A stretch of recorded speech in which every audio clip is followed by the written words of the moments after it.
네. 자, 20페이지 볼게요. 20페이지에 부동산의 특성 및 속성 이렇게 있습니다. 자, 여기서 이제 한 문제를 물어보는데 볼게요. 자, 아까 부동산 하면 뭐 토지와 정착물 하면서 잡다하게 얘기했는데 일반적으로는 뭐 부동산 하면 토지와 건물 이렇게 얘기합니다. 근데 이제 건물의 특성도 그 얘기는 할 수 있지만 이거는 시험에서 안 물어봅니다. 왜냐하면 의미 자체가 없고 여러 가지 이의제기가 될 수 있습니다. 왜냐하면 건물 같은 경우는 이동 가능성이 있다 뭐 이렇게 얘기하는데 조립식 건물 같은 거는 이동이 가능하죠. 그러니까 이동 가능성이 있다 이렇게 하는데 요거 이동이 가능하면 우리는 이걸 부동산이라 하는 게 아닙니다. 뭐라고요? 동산이라고 하지 부동산이 아닙니다. 그러니까 의미가 없는 겁니다. 그래서 여기서는 시험에서 안 물어보니까 그럼 어디서 물어보냐? 토지의 특성에서 물어봅니다. 뭐에서 물어본다고요? 토지의 특성을 물어봅니다. 이렇게. 자, 토지의 특성은 크게 두 가지 형태로 구분할 수 있는데 이렇게 얘는요 자연적 특성이다. 얘는요 인문적 특성 이렇게 나눕니다. 자, 자연적 특성은 뭐 그야말로 신이 있다면 신이 인간에게 이런 땅을 준 거 아닙니까? 예를 들은 게 아니라 꼼짝 못한다든가 이런 걸 뭐라고요? 자연적 특성이다. 그리고 인문적 특성은 인간들이 부여한 특성을 얘기합니다. 인간들이. 예를 들어서 땅이라는 건 잘라서 팔 수도 있는 거죠. 다른 땅 합쳐서 이용할 수 있는 거 아닙니까? 이런 걸요 인문적 특성이라는 겁니다. 그래서 이 자연적 특성은 절대 불변입니다.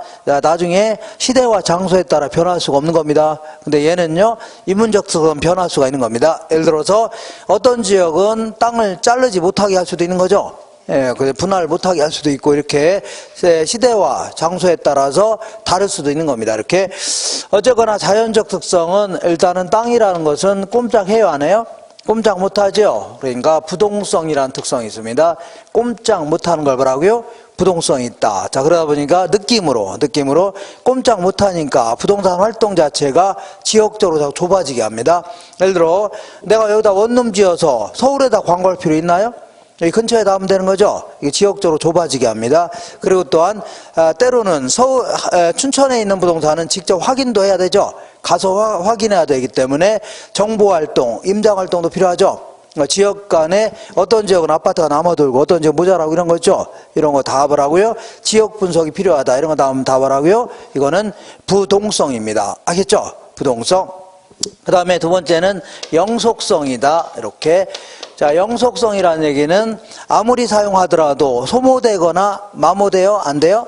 마모된 게 아니죠. 그래서 이거를 이 소모를 전제로 하는 재생산 이론 이런 게 나올 수가 없는 겁니다. 그리고 얘는 가치 보존력 자체가 우수할 수밖에 없는 겁니다. 왜냐하면 건물 같은 건 언젠간 철거해야 되죠. 근데 얘는 아주 오랫동안 존속하니까 가치 보존력이 영원히 존속하죠. 가치 보존력이 우수하다 해집니다. 그리고 때로는요 소유이익뿐만 아니라 가지고 있으면서 1억에 구비해서 20년 있다 10억에 팔 수 있죠. 이런 소유이익과 이용이익으로 구분이 가능하면서 임대차 시장이 매우 발달할 수밖에 없는 겁니다. 그죠?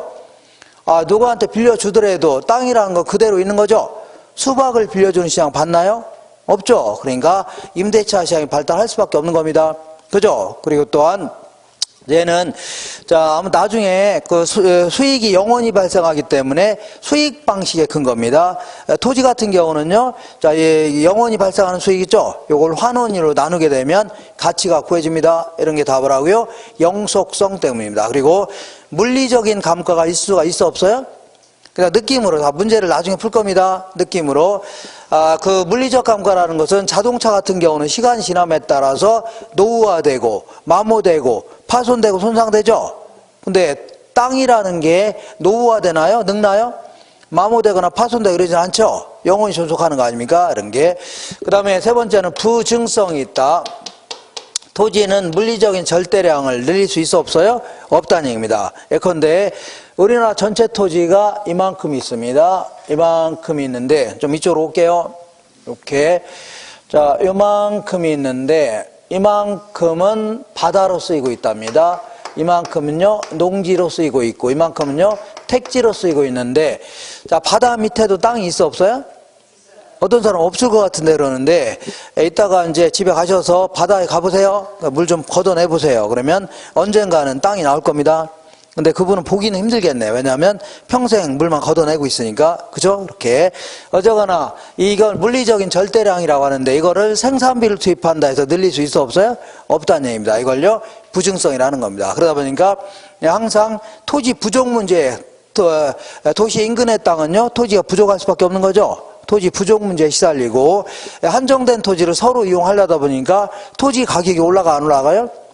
올라가죠. 올라가다 보니까 자꾸 땅가격이 비싸니까 집약적인 이용 같은 거 할 수밖에 없는 겁니다. 그렇죠? 그리고 또한 땅의 가격이 계속 올라가니까 그 땅이 자꾸 사람들이 돈만 생기면 땅을 구입하려고 하죠. 소유욕이라든가 이런 거 생기고 자꾸 땅만 서로 구입하려고 하다 보니까 자, 이 투기적 목적만 구입하려고 한다는 얘기죠. 그러다 보니까 안 되겠다. 공공 다수의 이익을 위해서는 사유재산의 규제를 가하겠다는 얘기죠. 이러한 토지 공개념 이런 게 자꾸 이런 데 나오는 겁니다.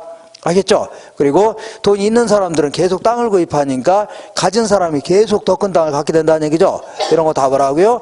부증성 때문입니다. 뭐라고요? 부증성. 이렇게. 그 다음에 이번에는 이렇게 개별성이라는 특성도 있는데 자, 토지라는 것은 똑같은 게 있어 없어요? 없다는 얘기죠. 그러다 보니까 자, 일단 토지는 옆에 있는 땅하고 일단 위치부터 틀린 거 아닙니까? 지형, 지세, 지질, 지반 따지면 다 다르다는 얘기죠. 그러니까 뭐 표준지 선정이 어렵다든가 토지끼리 비교가 힘들다든가 부동산학의 원리 이론 도출이 힘들다든가 이게 다 뭐라고요? 개별성 때문입니다. 알겠죠? 이렇게. 그 다음에 마지막으로 인접성이 있다. 어떤 땅이든 다른 땅하고 붙어있어 안 붙어있어요?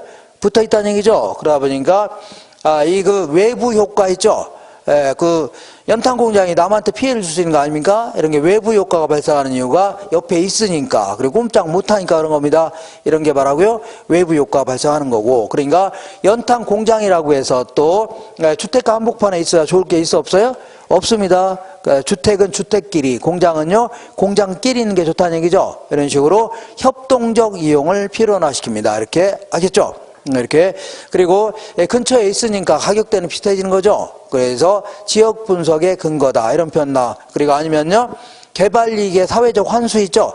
바로 옆에 있으니까 개발했다는 이익이 생기는 거 아닙니까? 경계의 문제가 발생하거나 이런 다 뭐라고요? 인접성 때문입니다. 자, 이 정도를 뭐라고요? 자연적 특성해 줍니다. 인문적 특성은요 맨 먼저 용도의 다양성이다. 토지라는 것은 별다른 법적 제한이 없다면 다양한 용도로 쓸 수 있는 거죠. 그러다 보니까 창조적 이용이라든가 이행과 전환이 가능하게 한다든가 아니면요 가치 다원설의 근거다. 적지론의 근거다. 이런 나오면 다 뭐라고요? 이거는 뭐라고요? 용도의 다양성입니다. 알겠죠? 그리고 우리나라 전체 토지가 이만큼인데 똑같이 한번 그려볼게요. 이만큼을 바다로 쓰이고 있고 이만큼은요 농지, 이만큼 택지죠. 그죠? 근데 물리적인 절대량을 늘릴 수 있어 없어요? 없지만 만약에 농지에 대한 수요가 증가하면요 바닷물을 메꿔서 늘릴 수는 있어 없어요? 있죠. 그리고 택지에 대한 수요가 증가하면요 농지를 택지로 바꿔서 공급 가능해요 안 해요? 하죠. 그런다고 해서 물리적인 절대량이 늘어난 거예요? 늘어난 건 아니고 이 부분이 용도만 다른 용도로 바뀌었을 뿐이죠. 이런 식으로 용도 전환을 통한 공급은 가능합니다. 왜냐하면 용도가 다양하기 때문에 다양한 용도 쓸 수 있어서 그런 겁니다. 알겠죠? 이렇게. 자, 그 다음에 자 병합 분할이 가능하다. 병합 뭐라고요? 분할이 가능하다. 그러니까 땅이라는 것은 때로는요 다른 땅을 구입해서 합쳐서 이용할 수도 있고 내 땅의 일부를 잘라 팔 수 있죠. 이런 거라고요 병합 분할이 가능하다 해집니다. 그러다 보니까 땅을 합치게 되면 가치가 어떤 경우는 계속 늘어날 수 있습니다. 근데 지나치게 또 합치게 되면 운영의 비효율 이런 게 나타나기 때문에 오히려 가치가 좀 떨어질 수도 있는 겁니다. 이런 게 다 뭐라고요? 병합 분할. 땅을 합치는 과정에서 알박기 하는 사람들한테는 돈을 많이 줘야 되겠죠. 이런 한정 가격이 존재한다든가 이거 다 뭐라고요? 병합 분할 여기서부터 나오는 겁니다. 그 다음에 자, 이 물리적인 위치는 변할 수 있어 없어요? 없죠. 그렇지만 주변 환경이 변하면 예를 들어 주변에 고등학교가 들어오기로 했다. 그러면 내 땅의 가치가 올라갈 수 있죠. 이런 걸요 위치의 가변성이다 해집니다. 물리적 위치가 변하는 게 아니라 상대적, 경제적 위치가 변할 수 있다는 얘기죠. 이걸요 위치의 가변성이다 해집니다. 이렇게. 자, 마지막으로 국토성 정도. 땅이라는 것은 사유이기 전에 국토라는 얘기죠. 이 정도 이렇게 해서 여기 이제 문제 물어보는 게 거의 정해져 있습니다.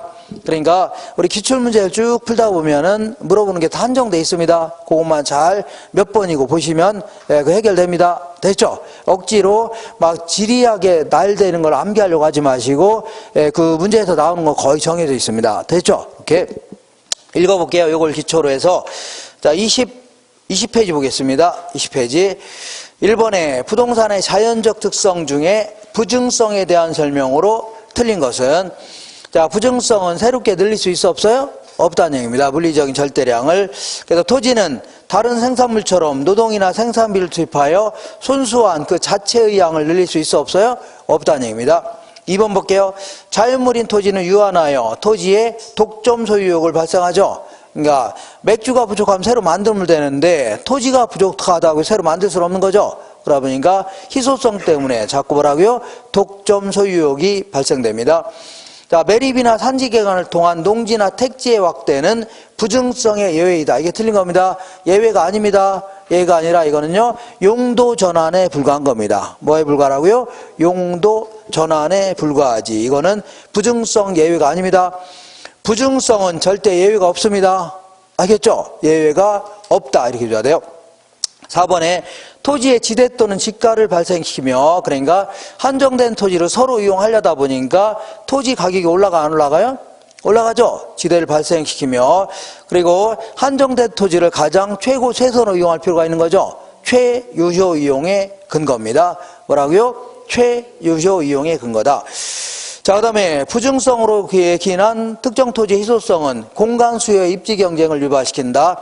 공간 수요의 입지 경쟁이 층수를 높이는 경쟁이 있죠. 요거를 공간 수요의 입지 경쟁이줍니다. 층수를 뭐라고요? 높이는 경쟁. 그러니까 토지의 가격이 계속 급등하니까 사람들은 땅을 많이 구입할 수는 없는 거죠. 땅은 조금만 구입하고 층수를 자꾸 올리려고 한답니다. 이걸요, 공간 수요의 입지 경쟁이 유발된다 해줍니다. 이렇게. 자, 그 밑에 2번 보겠습니다. 토지의 자연적 특성 중에 영속성에 관한 설명으로 옳은 걸 모두 골라라. 토지의 집약적 이용과 토지 부족 문제의 근거, 이런 표현 나오면 무조건 뭐라고요? 부증성입니다. 토지 부족 문제, 집약적 이용, 다 뭐라고요? 부증성입니다. 이렇게. 그 다음에 2번, 니은번에 소모를 전제로 하는 재생산 이론과 감가상각 이론이 적용되지 않는다. 소모를 전제로 하는 이론이 나올 수가 없는 거고, 그리고 또한 이 물리적 감가 있죠? 노후화되고 마모되고 파손되고 이런 얘기를 하는 겁니다. 이런 게 있을 수가 없다는 얘기죠. 이런 거 나오면요, 영속성입니다. 니은번은 뭐라고요? 영속성. 그 다음에 디귿번 볼게요. 부동산 활동을 임장화 활동화시킨다는 얘기는 직접 가서 확인해야 되는 거죠. 일단 꼼짝 못해서 그런 겁니다. 그리고 감정평가 시 지역 분석이 필요하다. 자, 지역 분석을 하고자 하는 이유는 지역의 가치 수준을 결정하려고 하는데, 왜 그래요? 바로 옆에 있으니까, 꼼짝 못하니까 지역에서 가치가 비슷해지는 겁니다. 그러니까 지역 분석을 필요로 하는 이유는 일단은 부동성 때문입니다. 뭐라고요? 부동성. 꼼짝 못하니까 그 지역은 가격이 비슷해지는 거죠. 이렇게. 임장활동, 정보활동, 지역분석 이런 거 나오면 일단 뭐라고요? 부동성 기억나셔야 됩니다. 일물일가의 법칙이 배제되며 토지시장에서 상품 간의 완전한 대체관계가 제약된다. 우리 맥주 같은 경우는 전국 어디 가나 가격이 비슷하죠? 일물일가의 법칙이 적용되는데 토지는 일단 위치부터 다르죠? 한 평당 천차만별이라는 얘기입니다. 그러니까 일물일가의 법칙이 적용되어야 한대요? 안 되고, 그리고 또한 개별성 때문입니다. 그리고 또한 자, 이 대체 관계가 제약된다는 얘기는 서로 맞바꾸는 거 있죠? 이런 게 제약된다는 얘기입니다. 왜냐하면 똑같은 게 없기 때문에. 그래서 이런 거 일단은 일물일가의 법칙이 배제된다. 대체 관계가 제약된다. 이런 거 나오면 다 뭐라고요? 개별성 때문입니다. 뭐 때문이라고요? 개별성. 그 다음에 부동산 활동을 장기적 배려하게 하며 가치 보존력이 우수하게 한다. 자, 우리 내가 뭐라 할까요? 수박을 구입하려고 하는데 1년 뒤에 수박 가격이 오를 걸로 예상돼서 미리 사놓고 하나요? 그러지 않죠? 근데 부동산은 아주 영속적으로 존재하는 거죠. 그러니까 5년 뒤에 지하철이 들어올지 모른다고 하길래 구입할 수도 있는 거죠. 이런 걸요, 장기적 배려라는 겁니다. 뭐라고요? 장기적 배려. 이렇게 이런 게 영속성 때문입니다. 그리고 또한 자, 이 건물 같은 경우는 언젠가는 철거해야 되죠. 가치가 점점 떨어져서 언젠가는 없어지는데 토지는 언젠가는 철거하나요? 그대로 있는 거죠. 가치 보존력이 매우 우수하다. 이런 거 나오면요. 다 영속성 때문입니다. 기억할 수 있죠? 이렇게. 오른쪽 보겠습니다. 3번. 부동산의 특성으로 인하여 파생되는 특징에 대한 설명 중 가로 안에 들어갈 내용으로 옳은 것은, 자, 기업은 부동산 활동을 국지화시킨다, 지역적으로 특화하게 된다, 이런 거 나오면요, 부동성 때문입니다. 아까 얘기한 대로, 자, 이 부동산 활동을 지역적으로 좁아지게 한다는 얘기죠. 왜냐하면 내가 여기다 원룸 지어서 서울에 광고할 필요 없는 거죠. 요 지역 근처에만 광고하면 될 거 아닙니까? 그러다 보니까 지역마다 별개의 가격 수준, 거래 관행 이 결정됩니다. 이걸요 국지화 시킨다 집니다. 지역적으로 좁아지게 하는 거고, 그다음에 지역적으로 특화한다는 얘기죠. 지역마다 달라질 수가 있다는 얘기입니다. 니은은 소유이익과 사용이익의 분리 및 임대차 시장의 발달 근거, 이거 나오면요 영속성입니다. 뭐라고요? 영속성. 그러니까 내가 땅을 하나 딱 구입해서 1억에 구입해서 20년 있다가 30억에 팔 수도 있는 거죠. 이런 걸 뭐라고요? 소유이익이다. 아주 오랫동안 존속하니까 이런 이익이 생기는 겁니다. 알겠죠? 그리고 또한 여기다가 옥수수 재배하면 돈 생겨 안 생겨요? 생길 수 있죠. 이런 거 이용이익이라는 겁니다. 그러니까 소유이익뿐만 아니라 이용이익이 생길 수 있죠. 이게 분리되면서, 자, 내 땅은 내가 갖고 있으면서 누구한테 빌려준다 하더라도 땅은 그대로 있는 거죠. 그러니까 임대차 시장이 발달할 수밖에 없는 겁니다. 이런 거 나오면 다 뭐라고요? 영속성 때문이다. 기억하세요? 뭐라고요? 영속성 때문이다. 그 다음에, 자, 티귿은 최유효용의 성립 근거다. 자, 일단 최유효용과 관련된 거는 크게 두 가지입니다. 일단은요, 부증성 때문입니다. 뭐라고요? 부증성. 한정된 토지를 가장 최선으로 이용할 필요가 있는 거죠. 그리고 용도의 다양성도 관련돼 있습니다. 왜냐하면 어떤 용도로 쓰는 게 최선의 이용이냐 따져볼 수 있죠. 그러니까 최유효 이용과 관련돼 있는 것은요, 부증성과 뭐라고요? 용도의 다양성. 기억하세요? 부증성과 뭐라고요? 용도의 다양성. 이렇게. 그 다음에 리을은 대상 부동산과 다른 부동산의 비교를 어렵게 하고 대체 관계를 제약한다. 이런 거 나오면요, 개별성 때문입니다. 자, 이 다른 부동산과 비교가 하기가 힘들다든가 맞바꾸는 게 힘들다는 얘기죠. 이런 거 나오면 다 뭐라고요? 개별성 때문입니다. 그래서 정답은 1번으로 했어야 됩니다. 자, 한 장 넘겨볼게요. 넘겨보시면, 자, 4번 볼게요. 토지의 특성에 대한 설명으로 틀린 것은 영속성으로 인하여 원칙적으로 감가상각이 적용되지 않죠. 노후화되고 마모되고 파손되고 하는 게 없잖아요. 자, 2번 볼게요. 부증성으로 인하여 부동산 활동이 국지화되죠. 지역적으로 좁아지게 합니다. 자, 세 번째, 부증성으로 인하여 토지용이 집약화되는 거죠.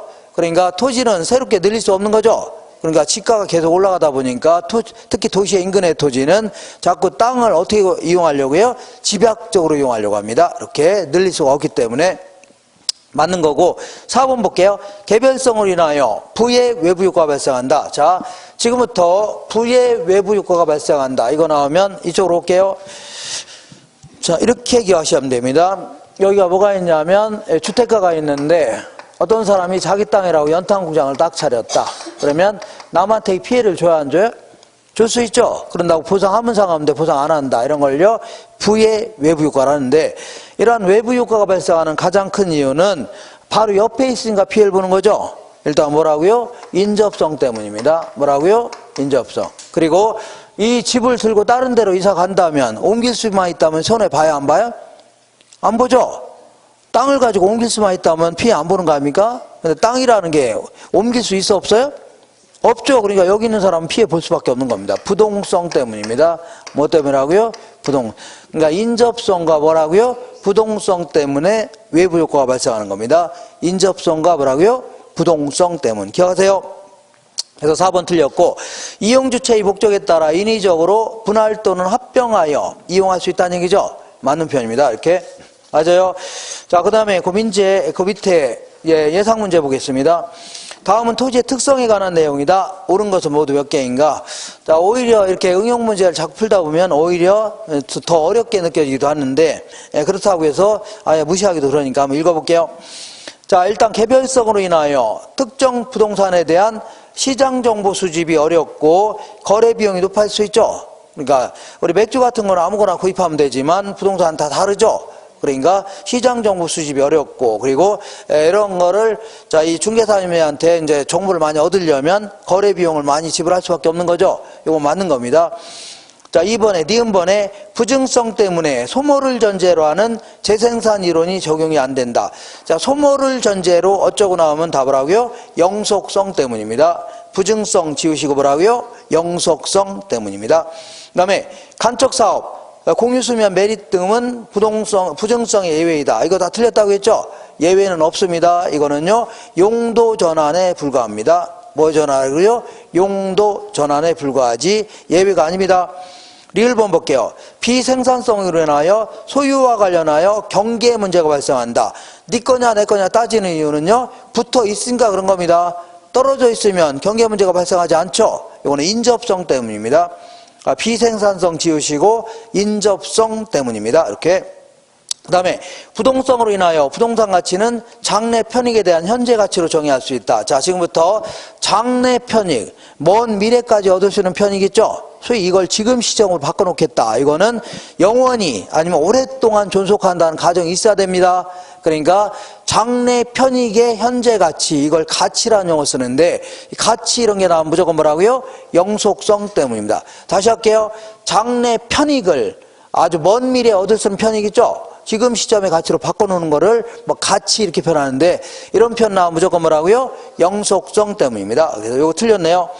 자, 중개업이 제도화할 수 있는 근거는 부동성에서 찾을 수 있다. 물론 어떤 면에 다 찾을 수 있는 건데 부동성도 특히 찾을 수가 있는 겁니다.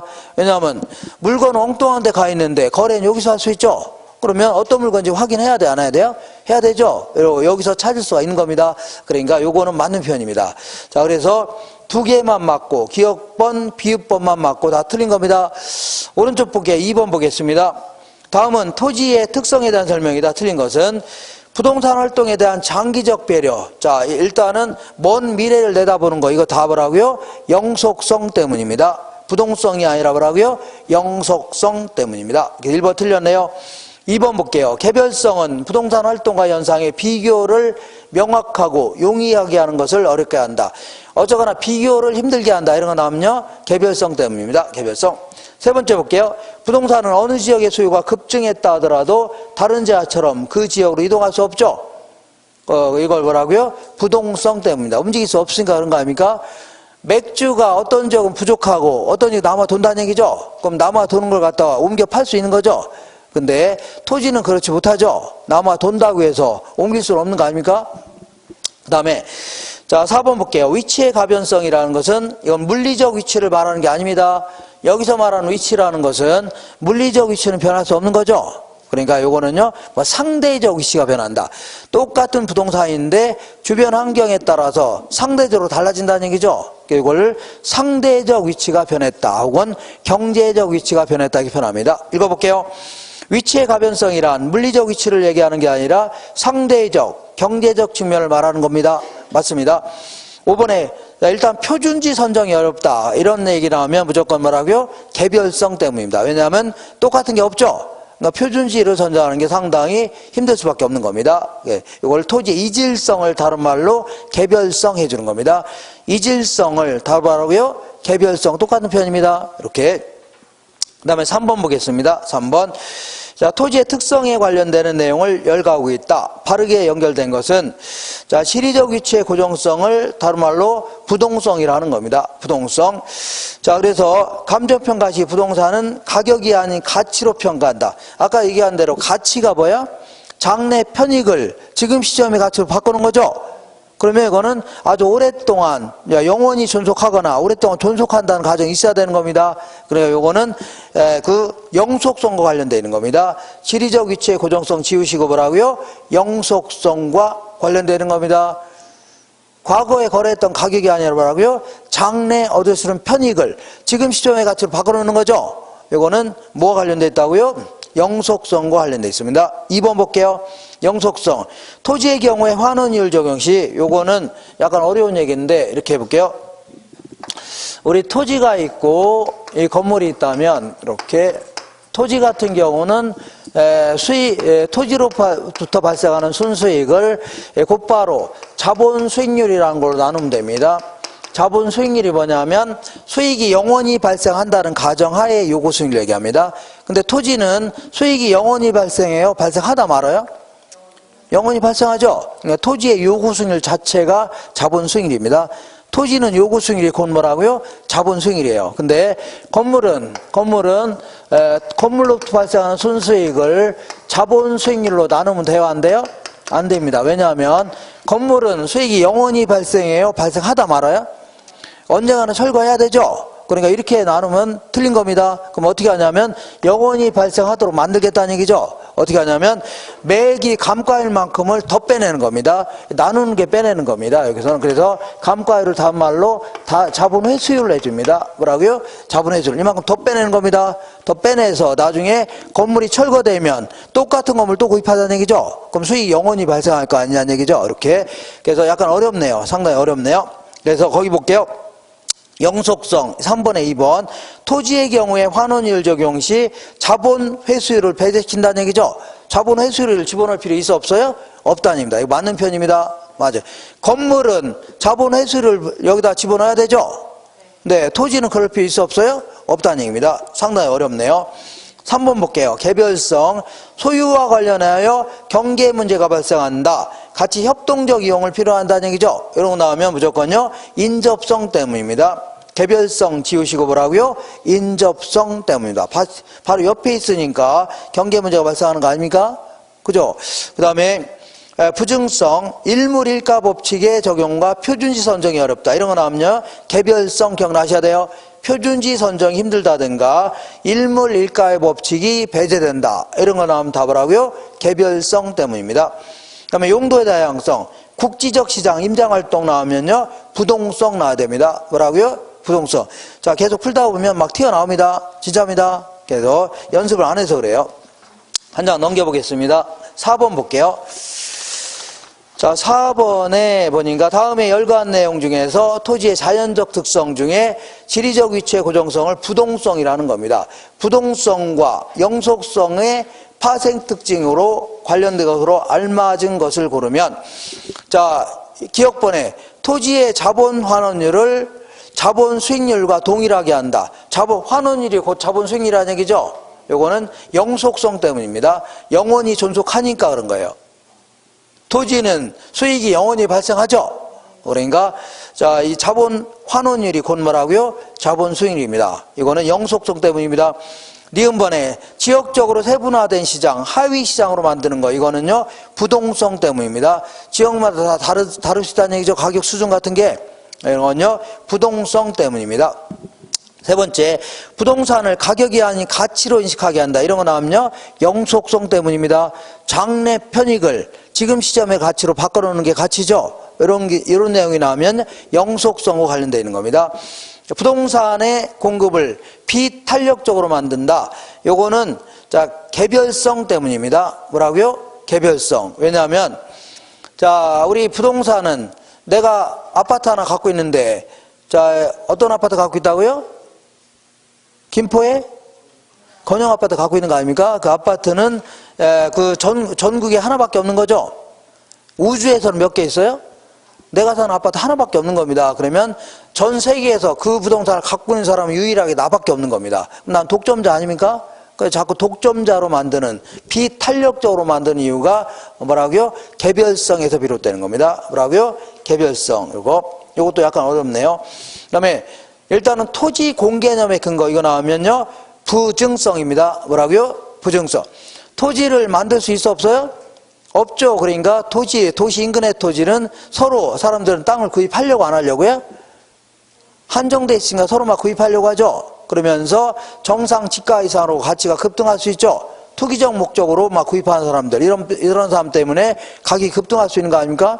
그러니까 도심 곳곳에 공안지 같은 게 수두룩하죠. 비효율적으로 토지 이용이 생길 수밖에 없는 거고 또한 땅을 갖고 있는 사람은 계속 더 큰 땅을 갖게 됩니다. 분배의 부적정 이런 것 때문에 정부 입장에서는 공익 목적으로는 사유재산의 규제를 가겠다는 얘기죠. 이런 게 일종의 답을 하고요.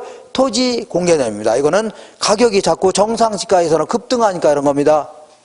이해가 되겠나요? 가격이 자꾸 뭐라고요? 정상지가 이상으로 급등하니까 이런 현상이 나타나는 겁니다. 토지 공개념 나오면 무조건 뭐라고요? 토지 공개념 나오면 부증성 기억나세요? 부증성 이렇게. 그래서 자, 지리적 위치의 고정성과 관련되어 있는 것은 자, 니은번 하나밖에 없는 거고, 영속성과 관련되어 있는 것은요, 기역번, 디귿번 이렇게 해서 두 개 답하면 됩니다. 이렇게. 자, 5번 보겠습니다. 5번. 토지의 자연적 특성에 대한 설명으로 타당하지 않는 것은, 토지의 자연적 특성은 토지의 본래적인 것으로서 시대나 장소에 따라 변할 수 없는 거죠. 유동적이지 않다. 맞는 겁니다. 개별성은 토지의 비교를 어렵게 하고 가치 추계 시 표준화가 힘들다는 얘기죠.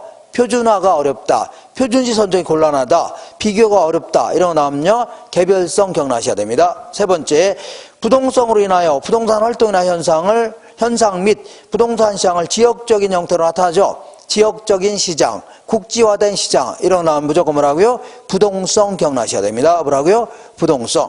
그 다음에 영속성으로 인하여 외부 효과가 유발되므로 용도 지역지구제가 필요하다. 자, 외부 효과가 어디가 지웠네요?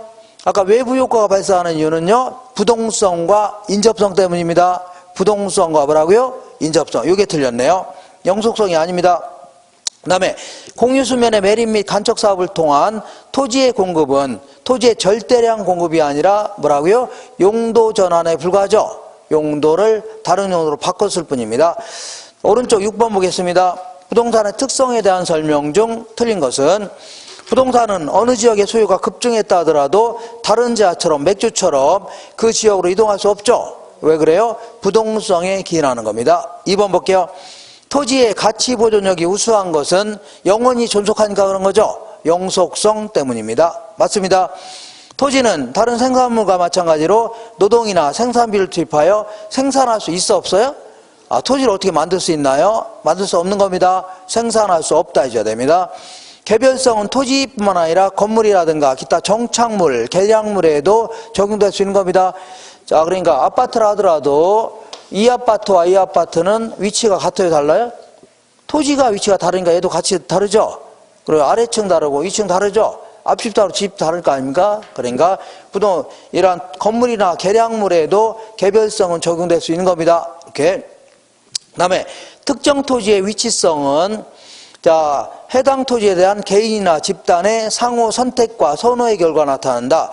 어떤 사람이 유독히 특정 지역에 있는 땅을 구입한 이유는 그 땅이 어떤 선호라든가 선호의 결과라든가 선택이죠. 이런 결과 나타나는 거 아닙니까? 자기 지불 수단이라든가 선호도 이런 거에 따라서 구입한 거죠. 이런 맞는 표현입니다. 그 밑에 1번 보겠습니다.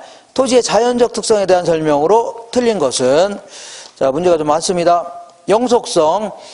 부동산 시장에서 소유이익과 이용이익의 분리가 가능하고 임대차 시장 발달하게 한다. 이런 거 나오면요, 영속성 때문 맞습니다. 2번 볼게요. 자, 부증성. 토지 공개념의 근거다. 자, 아까 제가 뭐라고 했어요?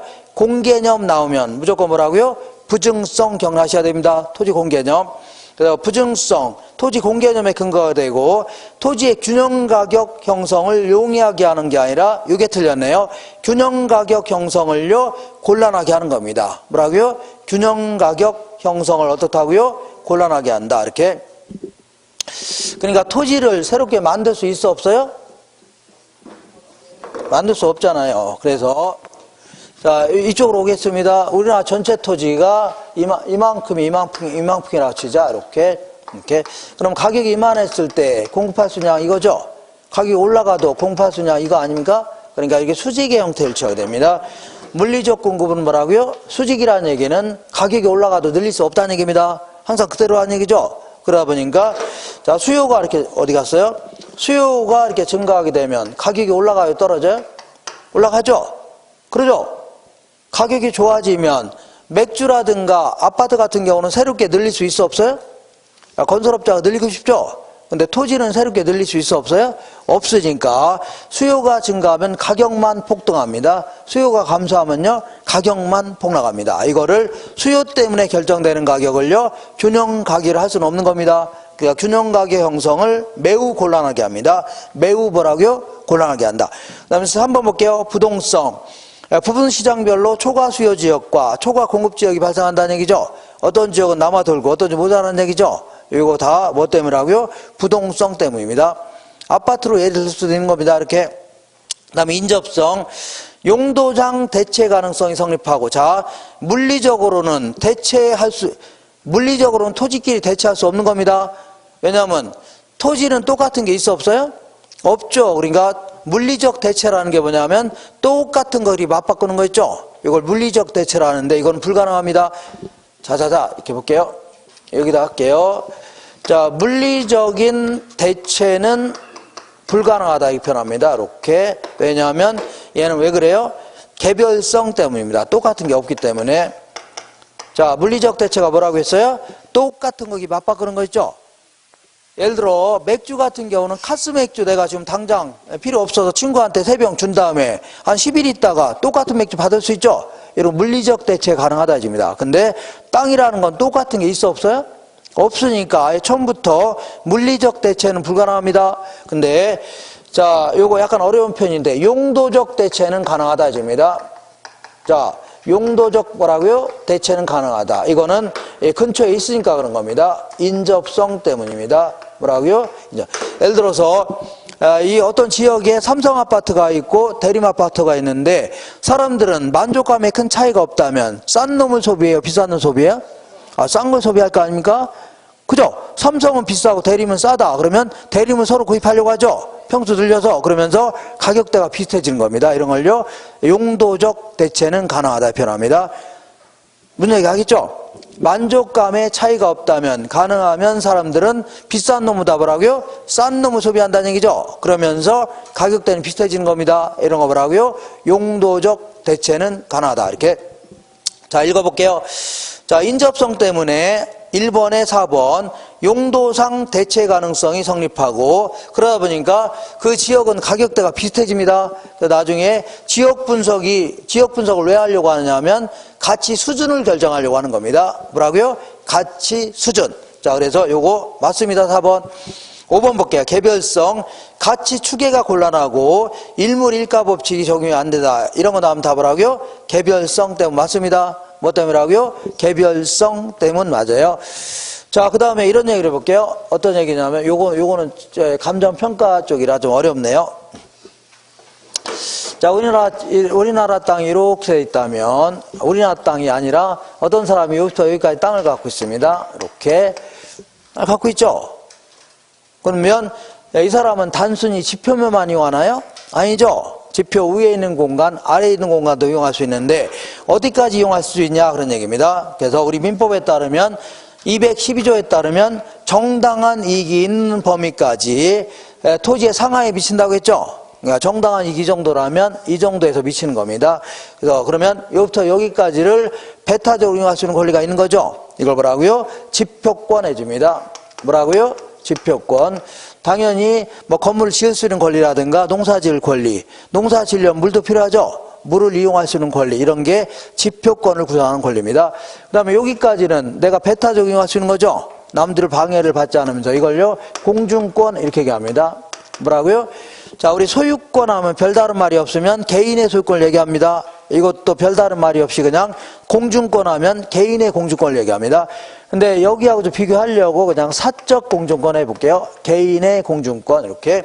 그리고 이것도 마찬가지로 여기서 여기까지를 지하권이라고 하는데 요 밑에하고 비교하려고 이걸요 사적 지하권 해줍니다. 알겠죠? 이렇게. 이때 이제 이 사적 공중권을 구성하는 권리는요 여기까지 공순시설을 할 수 있는 거죠. 건물 여기까지 올릴 수 있는 거 아닙니까? 일조권이라든가 이런 거 있죠. 조망권, 이게 다 뭐라고요? 공중권을 구성하는 권리입니다. 그리고 지하권을 구성하는 권리는 뭐가 있어요?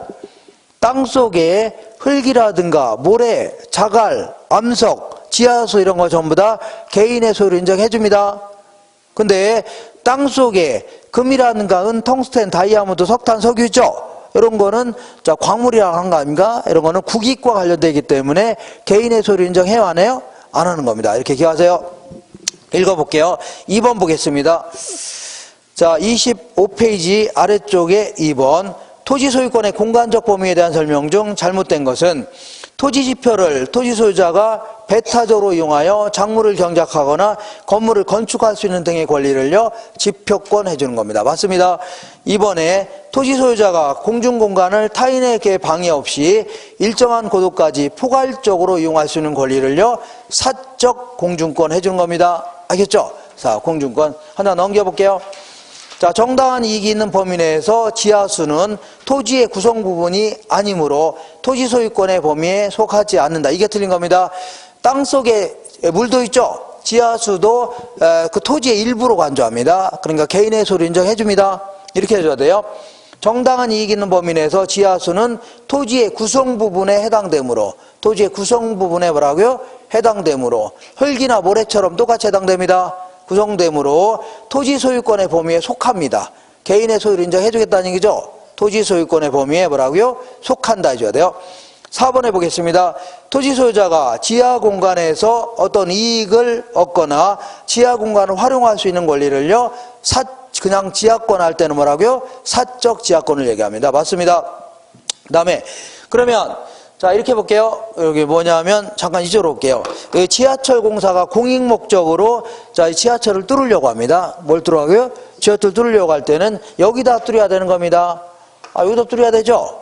근데 여기다 뚫지 않고 여기다가 뚫었다 쳐볼게요. 그러면 내 사적 지하권에 침해를 준 거죠?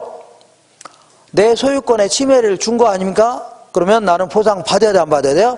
받아야 되는 겁니다, 당연히. 알겠죠? 그래서 그러면 아예 이제 지하철 뚫으려면 이 소유자한테 보상을 해주든가 아니면 이렇게 할 수도 있습니다. 어떻게 하냐면 이 정도 범위를 정해서 지하의 일부에 대해서 이 범위를 정한 다음에 이 정도에다가 뭘 정해요? 지상권을 설정하는 겁니다. 이걸 뭐라고요?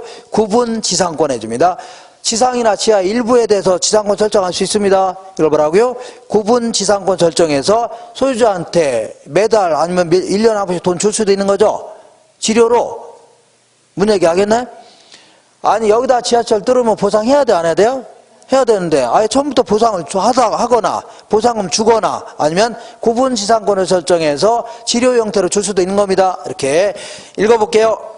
거기에 어디가 있냐면 5번 보겠습니다. 공공기관이 지하철 건설 등 지하공간 개발을 위하여 타인 소유의 지하공간을 이용하려면 뭘 설정할 수 있다고요? 구분 지상권을 설정할 수도 있는 겁니다. 맞습니다. 3번 볼게요.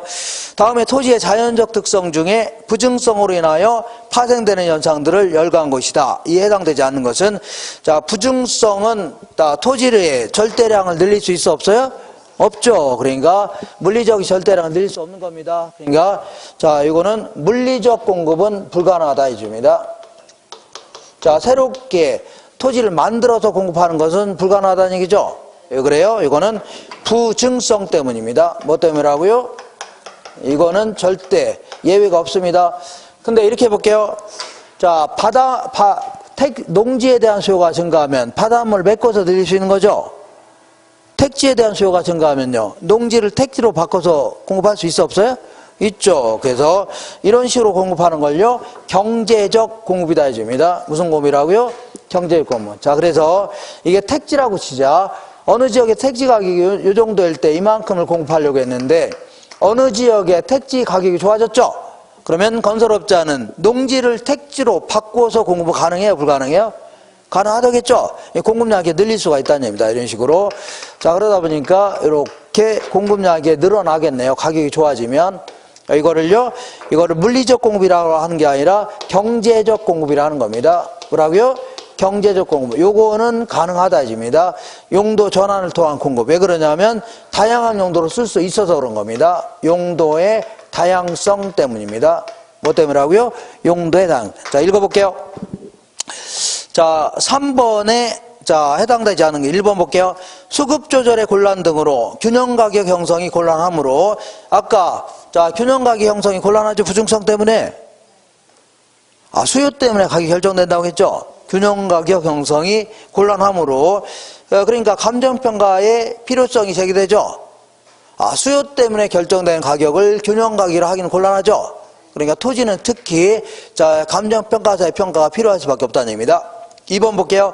부동산의 매매시장과 임대차 시장의 분리의 근거가 되며 수익 방식의 근거다. 자, 아까 임대차 시장이 발달하게 하는 가장 큰 이유가 뭐라고요? 영속성 때문입니다. 그대로 있으니까 임대차 시장이 발달하는 거죠. 수박을 임대하는 시장이 있나요? 없죠. 그러니까 영원히 존속하니까 임대차 시장이 발달할 수밖에 없는 겁니다. 매매 시장뿐만 아니라 별도로 봐요. 임대차 시장이 발달하는 겁니다. 그리고 그리고 수익 방식이 뭐예요? 자, 장래에 얻을 수 있는 편익을 지금 시점의 가치로 바꿔놓는 거 있죠? 이걸 수익 방식으로 하는 겁니다. 이게 그 이유가 뭐예요? 장래에도 계속 존속한다는 가정이 있어야 되는 겁니다. 그죠? 영속성에 근거를 두고 있는 겁니다. 그러니까 2번은 자, 부증성이 아니라 뭐라고요? 영속성입니다. 3번 볼게요. 물리적으로 공급 곡선은 수직이다. 자, 부증성 때문에 수직이 저거 늘릴 수 없죠. 수직이 되고 수직이 되며 가격에 대하여 공급이 완전 비탄력적이다. 이런 식으로 그린 걸요. 완전 비탄력적입니다. 그 다음에 4번 볼게요. 지가, 앙등등, 지가가 뭐 폭등한다는 얘기죠. 앙등등 토지 부족 문제의 가장 큰 원인이 어디서부터요? 부증성 때문입니다. 그 다음에 토지에는 생산비의 법칙이 적용되어야 한대요. 우리 맥주 같은 경우는 노동자본을 투입하게 되면 생산량이 계속 늘어나죠. 근데 토지는 그렇지 않다는 얘기입니다. 이걸요, 생산비의 법칙이 적용이 안 된다 하십니다. 4번 볼게요. 부동산의 특성에 대한 설명이다. 틀린 것은 자, 일단은 아까 얘기한 대로 최유효 이용 나오면 일단은요, 부증성과 용도의 다양성입니다. 다시 할게요. 최유효 이용 나오면 뭐라고요? 부증성과 용도의 다양성. 그래서 1번 볼게요. 최유효용과 관련되는 토지의 특성은요, 용도의 다양성이다. 맞는 겁니다. 2번 볼게요. 부증성에 따라 자유물인 토지는 유한하여 토지의 독점 소유욕이 발생하죠. 맞는 겁니다. 세 번째, 토지의 영속성은 토지의 자연적 특성으로 물리적 감가를 인정하지 않으나 경제적 감가의 유발은 될 수 있다고 본다. 이거는 우리 감정평가할 때 물리적 감가는 뭐냐면 자, 자동차 같은 게 시간이 감에 따라 노후화되고 마모되고 파손되고 손상되죠. 이런 거 뭐라고요?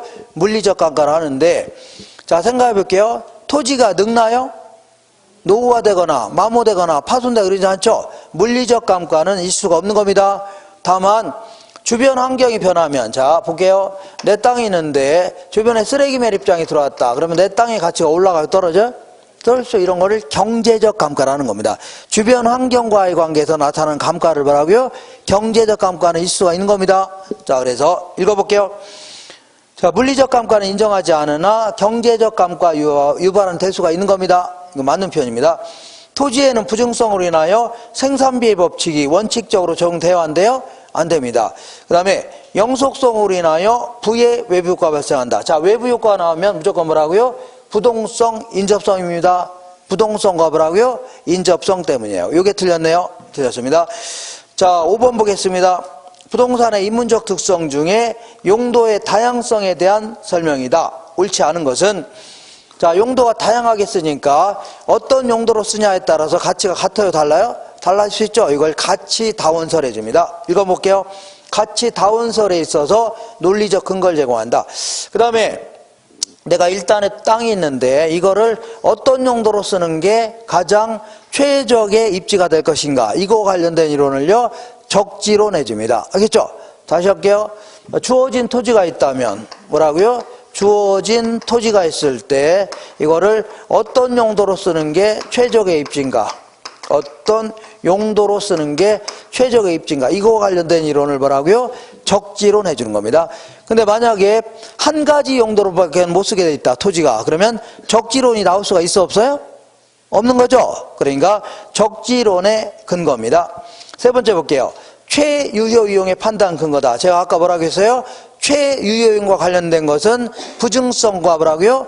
용도의 다양성. 요거의 판단 근거이면서 그로 인하여 재산상의 가치가 증대시키는 요인이 될 수 있죠.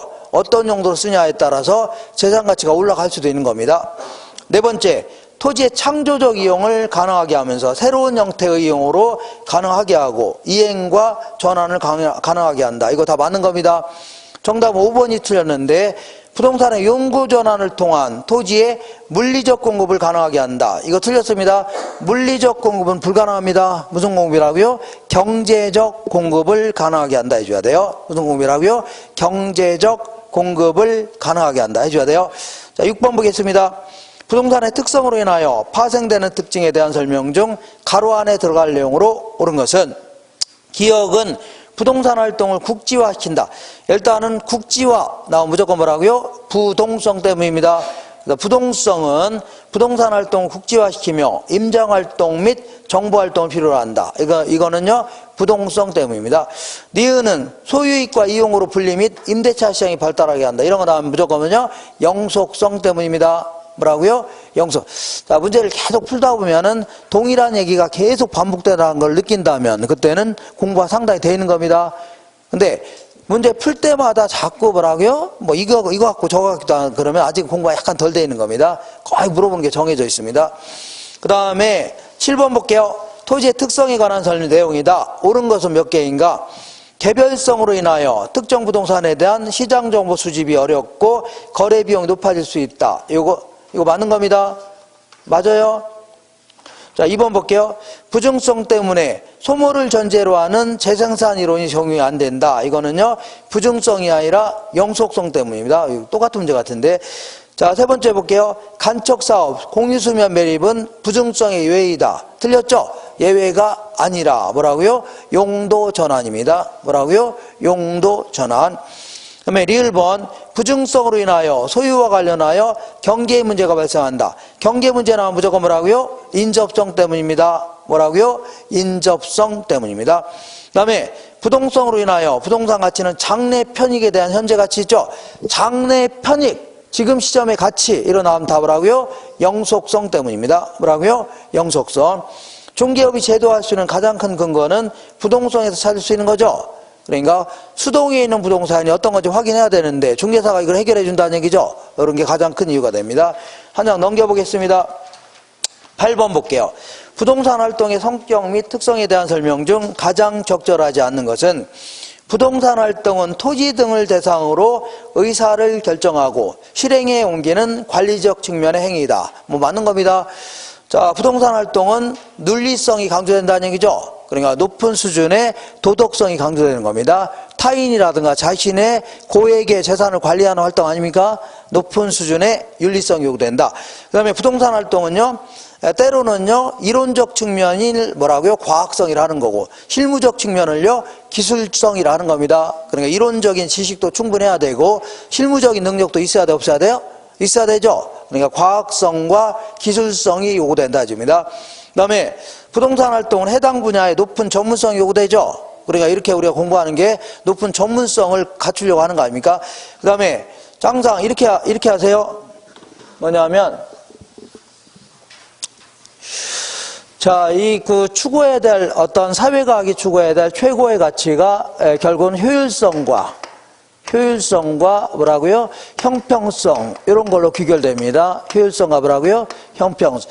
효율성을 지나치게 중시하다면 형평성이 문제가 되는 거고, 형평성에 지나치게 치중하다면요, 효율성이 문제가 되는 겁니다. 어쨌거나 효율성 하면 부동산 학에서는 사익 측면을 강조하는 개념입니다. 개인의 이익.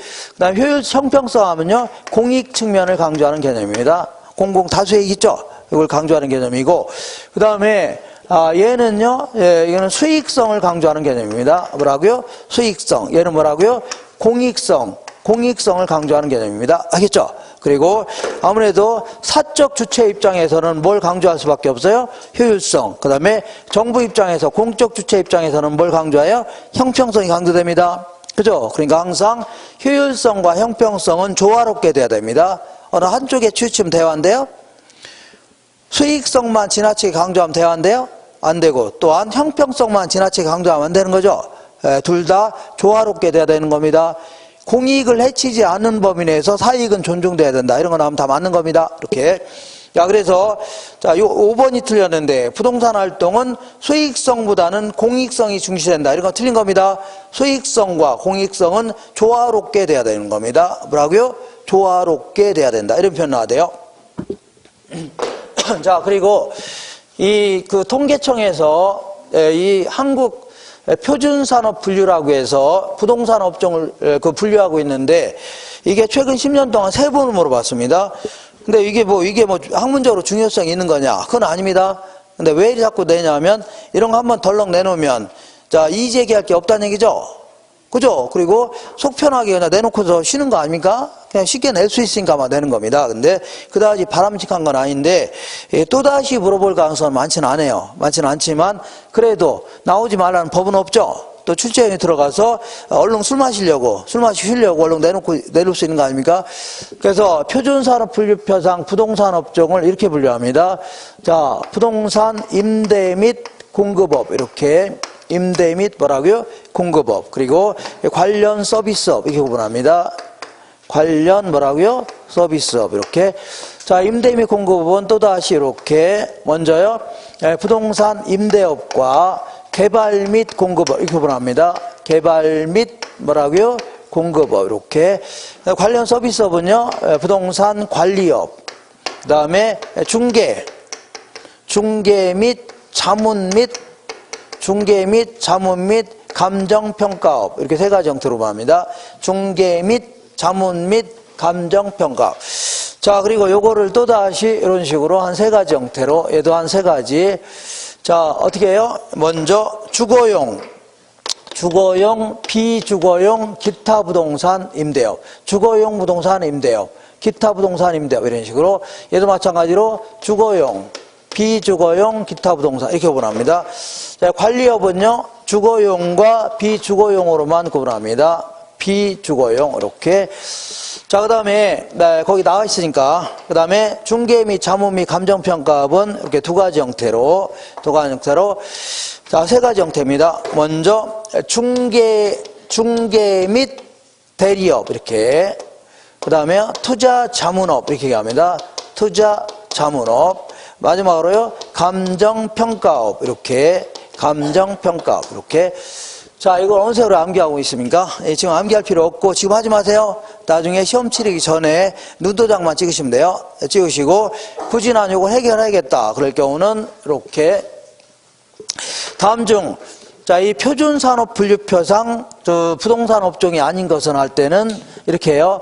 감자 먹는 저번에 했는데 감자 먹는 관중은 오페라를 구경하러 와서 감자 먹는 관중은 자, 뭐라 할까요?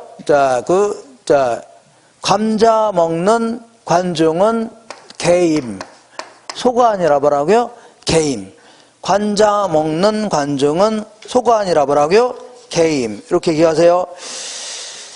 자, 거기 잡을게요. 감자니까 여기 뭐래요?